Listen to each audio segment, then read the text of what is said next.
በኳታር ዋና ከተማ ዶሃ ውስጥ ፍንዳታዎችና የአየር ጥቃት ማስጠንቀቂያ ደወሎች ሲሰማ በርካታ ጥቃቶች መመከቱን መንግስት አስታውቋል። የኳታር መከላከያ ሚኒስቴር የአገሪቱ ግዛት ኢላማ ያደረገ በርካታ ጥቃቶችን በተሳካ ሁኔታ መመከት መቻሉ እንደገለጸ የመንግስት መገናኛ ብዙሃን ዘግቧል። አንድ የኳታር ባለስልጣን ከኢራን በኩል የተሰነዘረውን ጥቃት የአሜሪካ ስሪት በሆነው ጸረ ሚሳኤል አማካኝነት ለማክሸፍ መቻላቸውን ለፈረንሳይ ዜና ወኪል ኤፍቢ ተናግሯል። ኳታር በፋርስ ባህረ ሰላጤ ሀገራት ውስጥ አሜሪካ ካላት ወታደራዊ ሰፈሮች መካከል ትልቅ የሆነው ይገኝበታል። አሜሪካና እስራኤል በኢራን ላይ ጥቃት መክፈታቸው ተከትሎ ኢራንን በአጸፋ ከእስራኤል በተጨማሪ በባህረ ሰላጤው የአሜሪካ አጋሮች ላይ ጥቃት እየፈጸመች መሆኑ ተናግሯል። የተባበሩት አረብ ኤምሬት መንግስት ዜና ወኪል እንደዘገበው ኢራን በርካታ ሚሳኤሎች ወደ ግዛቲቱ ከተኮሰ በኋላ በዋና ከተማዋ አቡዳቢ ቢያንስ አንድ ሰው ሞቷል ሲል ተናግሯል። ከተኮሱት ሚሳኤሎች መካከል ብዙዎቹ እንደከሸፉ በማድረግ ጉዳት አለመድረሳቸውን የዜና ወኪሉ ዘግቦ ኤምሬቶች ጥቃቱን ግልጽ የሉዓላዊነትና የዓለም አቀፍ ሕግ ጥሰት ነው በማለት ምላሽ የመስጠት ሙሉ መብት እንደተጠበቀ መሆኑን ገልጿል። ምንም እንኳን ዝርዝር መረጃ ባይወጣም የአሜሪካ ባህር ኃይል ስፍራ በሚገኝበት ባህሬን ውስጥም ፍንዳታ መሰማቱን ኤኤፍፒ ዘግቧል። እስራኤልና አሜሪካ በተለያዩ የኢራን ግዛቶችና ከተሞች ላይ የፈጸሙ ጥቃት መሪዎች ላይ ያነጣጠረ እንደሆነ እስራኤል ስታረጋግጥ ኢራን ደግሞ የአጸፋ እንደምትሰጥ ገልጻለች። ጥቃቱን ተከትሎ ኢራን በእስራኤልና የባህረ ሰላጤ ሀገራት በሆኑት ኤምሬትስ፣ ኳታር፣ ባህሬንና ኩዌት ላይ የአጸፋ ጥቃት በመፈጸም የሙከራ እርምጃ መውሰዷን አስታውቃለች። ከአሜሪካ ጋር በተደረጉ ድርድሮች ላይ ዋነኛ ተሳታፊ ነው የኢራን ውጭ ጉዳይ ሚኒስትር አባስ አርጊቺ በሀገራቸው ላይ ለተፈጸመው ጥቃት በሚሰጠው አጸፋ ኢራን ወረሮች ትምህርት ትሰጣለች ሲል ዝተዋል። ሚኒስተሩ አሜሪካና እስራኤል በጋራ የፈጸሙት ጥቃት ምክንያት የለሽ ህገወጥና ተቀባይነት የሌለው በማለት አውግዘውታል። አርጊቺ በኤክስ ገጻቸው ላይ ባሰፈሩት ጽሑፍ የትራምፕ ቅድሚያ ለአሜሪካ የሚለው መፈክር አሁን ቅድሚያ ለእስራኤል ወደሚለው ተቀይሯል በማለት የአሜሪካን ፕሬዝዳንት ተችቷል። የውጭ ጉዳይ ሚኒስተሩ ስለተፈጸመባቸው ጥቃት የኢራን ጦር ለዚህ ቀን ተዘጋጅቷል፣ ለወራሮች የሚገባቸውን ትምህርት ይሰጣቸዋል ብለዋል። በሌላ መረጃ የእስራኤል ጦር ጥቃቱ መጠናቀቁን ሲገልጽ የተመድ ጸጥታ ምክር ቤት በአስቸኳይ ሊሰበሰብ ነው ተባለ። የእስራኤል መከላከያ ኃይል በኢራን አገዛዝ ላይ አካሄድ ያለውን መጠነ ሰፊ ጥቃት ማጠናቀቁ ሲያስታውቅ የተባበሩት መንግስታት ድርጅት የጸጥታው ምክር ቤት አስቸኳይ ስብሰባ ሊያደርግ ነው ተባለ። እስራኤል ከአሜሪካ ጋር በመቀናጀት ቅዳሜ ጠዋት በኢራን ላይ በከፈተችው ጥቃት አንዱ ኢላማ የነበረውን በምዕራባዊ ኢራን የሚገኝ አካባቢ ያለውን ዘመናዊ የአየር ጥቃት መከላከያ ስርዓት እንደነበር የእስራኤል ጦር ገልጿል። ጦሩ በመግለጫው የተፈጸሙ ጥቃቶች የኢራን አብዮታዊ ዘብ አቅም ለማዳከምና በእስራኤል ለሚፈጸም የሚችሉ ጥቃቶችን ለማምከን የእስራኤል አየር ኃይል በኢራን አየር ክልል ውስጥ የሚያካሄደው ጥቃት ያለ እንቅፋት ለመፈጸም የሚያስችል ነው ብሏል።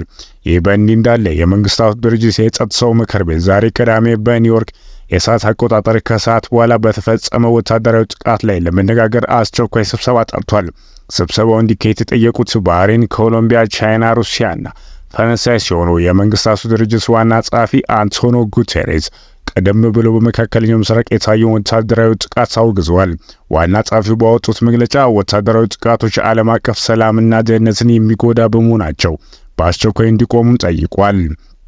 በሌላ መረጃም ደግሞ የኢራን እስላማዊ ሪፐብሊክ ጠቅላይ መሪ አያቶላህ አልካሜኒ በእስራኤልና በአሜሪካ በተከፈቱ ጥቃት ኢላማ ከደረጉት መካከል አንዱ መሆናቸው ዘገቦች እያመለከቱ ይገኛሉ።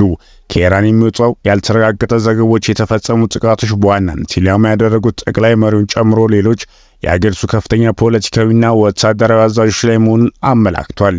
ጥቃቶቹ በአወዛጋቢዎች ወታደራዊ ተቋማት ላይ ሳይሆን በዋናነት በዋና ከተማው ቴሄራን ማዕከላዊ ክፍሎች ውስጥ በሚገኙ ስፍራዎች ላይ ሲሆን በሌሎች ከተሞች ላይ ተፈጽሟል።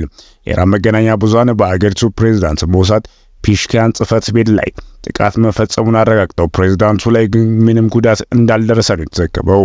የኢራን እስላማዊ ሪፐብሊክ የበላይ መሪ አያቶላህ አልካሜኒ ጥቃቱ ሲፈጸም ቴሄራን ውስጥ እንዳልነበሩና ለደህንነታቸው አስተማማኝ ከሆነ ስፍራ እንደሚገኙ አንድ ባለስልጣን ለሮይተርስ የዜና ወኪል ተናግሯል። አሜሪካ በኢራን ወታደራዊ እርምጃ ለመውሰድ እየተዘጋጀች ባለችበት በአሁኑ ሰዓት ጠቅላይ መሪው አያቶላህ አልካሜኒና ልጆቻቸው ዋነኛ ኢላማ ሊሆኑ እንደሚችሉ ተናግሯል። አሜሪካና ኢራን ባካሄደችው ድርድር ከስምምነት አለመድረሳቸው ተከትሎ አሜሪካ ወታደራዊ አማራጮች እያጠነች መሆኗን በተናገሩበት ባለፈው ሳምንት በተለያዩ መጠን ጥቃት ለመፈጸም የተዘጋጁ መሆኑን ተናግረው ነበር። የአየር ጥቃት በኢራን ላይ የሚፈጸም ከሆነ የአገሪቱ ከፍተኛ አመራሮች በተናጠልና ቁልፍ ወታደራዊ ተቋማት ኢላማ በማድረግ የመንግስትን ለውጥ ለማካሄድ እቅድ መውጣቱን የአሜሪካ ባለስልጣናት ለሮይተርስ ተናግረው ነበር። ኤክሲዮስ የተባለው የአሜሪካ የዜና ድረገጽ እንደዘገበው ፕሬዝዳንት ትራምፕ ከመከላከያ ሚኒስቴር ፔንታጎን አማካሪዎች ጋር የተለያዩ አማራጮች ቀርቦላቸዋል። ከእነዚህ መካከል የኢራን ጠቅላይ መሪና በዙሪያቸው ያሉ ቁልፍ ሰዎች ኢላማ ማድረግ እንደሆነ አመላክቷል። አንድ አማካሪ ለድረገጹ እንደተናገረው አንደኛው አማራጭ አያቱላና ወንድ ልጃቸው እንዲሁም በዙሪያቸው ያሉ አመራሮች ማስወገድ ነው ብሏል። የካሚኒ ልጅ ሙጅታብ ኢላማ የሆነው የመሪነት ቦታ ሊረከብ የሚችል ቀጥተኛ ወራሽ ይሆናል ተብሎ ስለሚታሰብ ነው። ሌላ ምንጭ በተመሳሳይ ለኤክሲዮስ እንዳረጋገጠው ይህ የአያቱላ አልካሚኒ ልጅ ኢላማ የማድረግ ሀሳብ ከበርካታ ሳምንታት በፊት አንስተው የቀረበ ነበር። አንድ የፕሬዝዳንት ትራምፕ ከፍተኛ አማካሪ ትራምፕ ያሉትን አማራጮች ክፍት አድርገውላቸዋል፣ በየትኛው ሰዓት ጥቃት እንደሚፈጽሙ ውሳኔ ሊያሳልፉ ይችላሉ ሲሉ ተናግሯል። በአሁኑ ጥቃት ከፍተኛ ባለስልጣናት ኢላማ መደረጋቸው የተነገረ ቢሆንም እስካሁን ስለደረሰው ጉዳት ከኢራን መንግስት የተገለጸ ነገር የለም። የአሜሪካው ፕሬዝዳንትና የእስራኤል ጠቅላይ ሚኒስትር ባደረጉት ንግግር በኢራን ላይ የሚፈጸሙ ጥቃት ለተከታታይ ቀናት የሚዘልቅ መሆኑን እያመላከተ ነው። ፕሬዝዳንት ትራምፕ ከዚህ በፊት ሲደጋግሙት እንደነበረው ኢራናውያን መሪዎቻቸውን በማስወገድ የመንግስት ለውጥ እንዲያካሄዱ ጥሪ አቅርበዋል። ባለፉት ሳምንታት በአሜሪካና በእስራኤል የተፈጸሙ ጥቃቶች ከኒውክሌርና ከሚሳኤል ማዕከልነት ባሻገር የኢራን የኒውክሌር ሳይንቲስቶች፣ ወታደራዊና ፖለቲካ መሪዎች ላይ የተነጣጠረ ነበር። ሰኔ ወር ላይ በተካሄደው የእስራኤልና የኢራን የ12 ቀናት ጦርነት ጥቂት የማይባሉ ወታደራዊና ፖለቲካዊ ባለስልጣናት መገደላቸው ይታወሳል። አሜሪካም ሆነች እስራኤል ኢራን ውስጥ እግረኛ ወታደሮች አሰማርተው መዋጋት እንደማይፈልጉ በተደጋጋሚ ከገለጹ በኋላ ዋነኛ ኢላማቸው የኢራን ስርዓት የእዝ ሰንሰለት መሆኑ ሲናገሩ ቆይቷል። በዚህም የአየርና የሚሳኤል ጥቃት በመፈጸም የመንግስት ቁልፍ አመራሮችን በመምታት በኢራናውያን በራሳቸው ከውስጥ ለውጥ እንዲያመጡ ዓላማ ነበራቸው። 50 ዓመታትን ለሚጠጋ ጊዜ ከኢራንና ከአሜሪካ ጋር በጠላትነት የቆየው የኢራን እስላማዊ ሪፐብሊክ መሪዎችና መንግስታት እንደ ከዚህ ቀደሞቸው አሁንም የተከፈተባቸውን ዘመቻ ያልፉት ሲሆን ያላ ኸይር